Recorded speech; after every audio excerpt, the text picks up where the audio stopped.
I had a buddy who his dream was to be a musician. Like the Black Crowes he had, that was his band, you know, and he wanted that more than anything else. And he was big into cannabis, and he would smoke daily. And when he would smoke, cannabis would tell him that it was gonna be a rock star, right?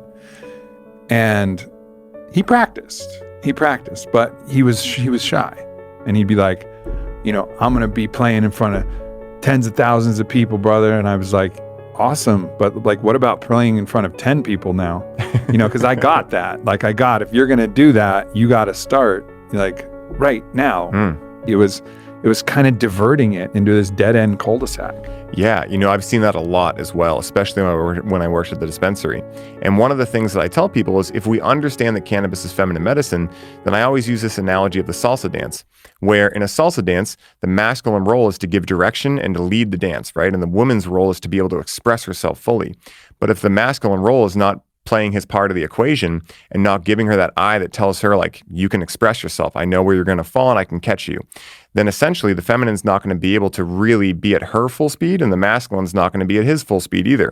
And so with cannabis, what I always say is that regardless of what gender you are, if you're entering this experience, your side of the bargain or your part of the bargain is creating an intention from which to give the experience a direction. And just like, you know, your mother, right? When you were sick, she would want to know, what do you want? But if you kind of just looked at her with a blank stare, she'd be like, all right, you weirdo, I don't know what you want, so I'm going to come back later. Right. But if you told her, hey, I need this, she'd be like, okay, cool, I can go grab that to you. Right. Now, the challenge is that if someone asks, say, for instance, to be happy, and then they experience anxiety, they might be like, why am I experiencing anxiety? I wanted to be happy.